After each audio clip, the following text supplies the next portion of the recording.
All right, I am here in the heart of America, and this is going to be a fantastic night. And really, tonight's guest does not need no introduction for most of you listening. That was terrible grammar. Clif, hi. We're going to be talking about his latest altar reports, but we're also going to be talking a little bit about Clif. And we're going to get some insights into him. But we're also going to, at the last part of the show, this is kind of exciting because we just talked about this, him and I, on Russian technology. So it's going to be fascinating.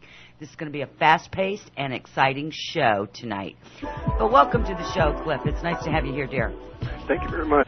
This is really going to be a fun show. I guess the first big burning question for everyone is... are you or are you not going to continue? Well, we are going to continue at least through September. We don't know what will happen after that. We have a very kind offer from our OSP, our bandwidth provider, because we've been with him so long. He's going to cut us a little slack here on our cost through the rest of this run, and then our only issue is how we're going to do delivery. We were rather surprised to find out that there's probably 1,000 or more copies out for everyone that's been purchased from us. Oh, my goodness. Maybe more than that, because it hit some kind of a bit torrent that cascaded. So there were just thousands upon thousands of copies going out very fast. The issue for us, too, is now I have to write filters to scrub all our data out from all the sites that we visit, and I didn't really want to have to get into that much. It's one of our reasons for restricting the copying of it on the Internet. Right. If that wasn't an issue, we would have taken an entirely different approach to distributing way back when, and we wouldn't keep getting into these problems. But it takes hours to write a filtering process, so I finally am getting off my butt, and I'm going to write an intelligent filter creator software that will assist me in doing that in the future over the course of August. Now, the only question then is how we're going to deliver in September. It may be by stamped email edition. It may be through downloads that are watermarked. We're just not sure. It might be through these special software sites where you can read once and you have to submit a number. Or there have been a number of technical offers for that, so we can get around some of those issues. But it is rather disturbing to find that it's highly popular. It's just that it's thieved at about 1,000 to 1. That is just craziness. I didn't realize that it was that much of a piracy there with that. That's awful. Shame on all of you who do that, by the way. The thing is, the cost is, if I could get it down to $1, we would, but then at some point it becomes so cheap that it's thieved just because they don't put any value on it, I guess. So we're still in that mentality. I have to agree with that. People still believe that what they receive is in direct relationship to how much they pay. Yes. And it's a perspective. Well, if that's only $5, it can't be worth much, right? Correct. Yeah. Correct. Sad. We have to get out of that thinking. Anyway. Well, I'm glad you're going to be back because, I'm right here right now going to ask you if we can schedule you before your next report just to have Clif on to talk about Clif and the crop circles and all that specifically. Sure, yeah. All right, you heard it here. So August, can we have a date in August? Not right now. I'm just asking, is August, can we schedule? Probably early September would be the best time. All right, let's see if we can. Before the 15th, because I'll also be waiting for some temporal markers that should pop off between the 22nd and the 1st of September, and if they show, then we'll certainly have something to discuss. All right, sounds awesome. All right, so here we go. So, what else was it? Well, we're going to get, I did mention this because I said I needed to write it down so I would remember it. The last segment of the show, we're going to be talking about something that Clif brought up while we were talking before we went on air, which is some Russian technology stuff, so we're going to get into that as well. But for now, what I would like is for us just to get right into the heart and the meat of the matter, and which is the latest, greatest altar report that just was released last week. Right.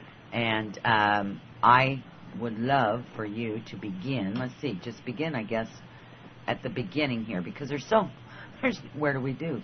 There's so much information. We're just going to have to distill it down to a thick, syrupy mass and sort of just present the sheen on the surface so that everybody gets the general idea. Exactly. And basically, here's how we started with the report this time. We had to establish why we have confidence at some levels, and very good confidence, for instance, and then we can go all the way down and provide all kinds of details, and we're 100% accurate at the higher levels, and we get all the details wrong sometimes.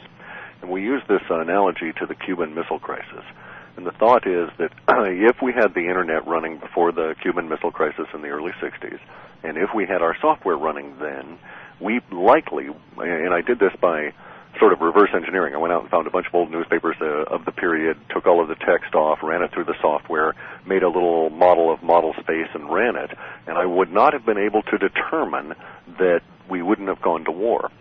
So with the software at that point, prior to the missile crisis unfolding, we would have assumed, because there was no real large countervailing trend until just the first few days before the actual brinksmanship episode that brings it all about, we would have assumed that we would have had a nuclear war. So simply based on the linguistics. Now, so we're faced with that kind of a situation again, where we have some very, very, very terrible information within the reports, and it is necessary for us to establish up front what our confidence levels are and why we have them at various certain positions within our data. So we start at the top, and we've got confidence levels that go from 10 to 0. And unfortunately, almost all of our detail is found in the areas where we have our lowest level of confidence. So we have very good confidence that we're going to be coming to some kind of an international crisis, because that's at this high level, at the archetype level. And we have very good confidence that the crisis will involve, at least peripherally, if not centrally, a new war episode. And then we keep drilling down and drilling down and drilling down, and eventually we start getting into this level of detail where we're just kind of like picking out of the hundreds of thousands of potential words that fit this scenario, those which sort of make sense to our monkey minds and would seem to align. And from that point on, I lose a lot of confidence. So anything from 2 and above, we have a fair amount of confidence in, but 2 and below, it gets a little sketchy. Sometimes we're really right. Like on the power outage in the Northeast, we got the details just shockingly so, and I think that was more universe cooperating by giving us a little boost than anything that I happened to choose just those right words. There was also a smaller subset of them. So that starts off the report, and it's just an examination of the confidence levels, because we're going to get into some fairly nasty stuff relative to this fall.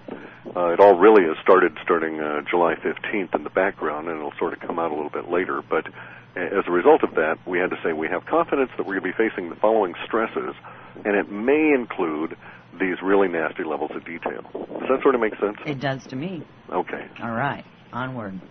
Here we go. So let's talk about those. Yeah, the issue for us is that globally, the dominant level of archetypes are ill winds. And the specific levels within the archetype at the primary and secondary and tertiary levels describe a set of ill winds that basically blow around the planet 9 times, and we think we're looking at a jet stream. I mean, that's our supposition at this stage.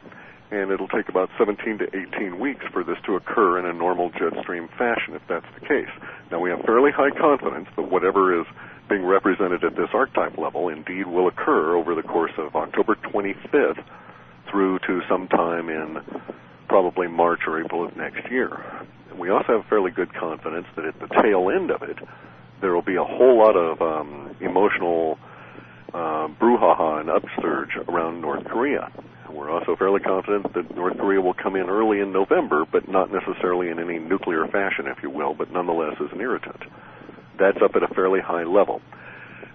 We have some archetypes that really define the crazy fellow that runs North Korea very well, and we've been accurate with that in the past, so we have a fairly high degree of confidence in that. Then we start getting into some areas where we can go into either or both. And so we have door A and door B and door C, and door C really delivers both of the problems that are A and B. Now, we have a very high confidence level that the swine flu is going to be very, very nasty through fall and into probably May or April or May of next year. Actually a very long, extraordinarily long period of time. And that the flu itself will get to the point where it becomes a central point of discussion just underneath the disease archetype that we've had for, I want to say, maybe 2 years out now. But along with that, we may get an incident where Israel goes on out and attacks Iran and makes a mistake and blows up something they shouldn't have, and it helps to pollute the winds. And the way the language reads, it sure looks like it's talking about something radioactive that would be vaporized so small that it would get up into the jet stream and be a bother for those 9 passes around the planet. Well, if it's radioactive material, it would obviously be worse than when just a bother, obviously. Well, yeah, inappropriate choice of words, because No. we do actually have some very nasty other corroboration with this that I really hate to dwell on. But we need to go back to the year of the Banda Aceh earthquake, because that year we had in January or February, essentially about a year before, 11 months before the actual quake on Boxing Day, December 26th, we had some language that said 300,000 people would be killed and the land would be knocked back to a previous age. And we thought that would be associated with an earthquake. And so we had all of those, and we put the forecast out. And also, by the way, we had, just as an aside, we had some information in there about a courthouse being emptied and this kind of thing, and a famous or a celebrity trial being disrupted. Well, we had that little earthquake in September or so that disrupted the Peterson trial, and everybody ran out of the courtroom, and we thought the language was fulfilled, and I couldn't really understand where the 300,000 knocked back to a previous age and all of that business came from. And then 5 months later, we get the Banda Aceh quake, and so what we were looking at is this process of like tunneling, where there's an object in your immediate focus that's just large enough to obscure almost everything around, or everything that's behind it. But you get a little bit of maybe a shade or a shadow coming from the ones that are behind it. You can't really separate out where the information is. Right. Okay, we're into that same kind of situation now. First off, we normally discard numbers because they're constantly in the internet. We just throw them away because they're useless and not really predictive. We don't get into numerology or any of that kind of stuff, although I suppose someone could do that. But that, as an aside. But in any event, so we get rid of numbers, and so the only numbers we really pay attention to are those that come out in a textual representation of numerals that happen to percolate through our software processing. And we have such numbers now that are coming basically from the same place as did the 300,000 knocked back to or killed, and then the land knocked back to a previous age prior to the Banda Aceh quake. And the language now suggests that 2.2 million people will be, we presume, killed, at least severely,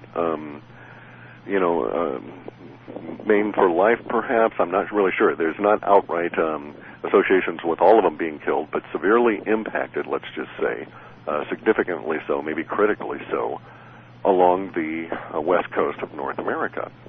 Now, this is in association not with earthquakes, nor with volcanism or any of that, but rather with the first pass of this ill winds. Now, it could be that we're looking at a metaphoric representation of the erupting new version of the swine flu later this fall. Or it could be that it includes, that it's in the radioactive component, or it could be both.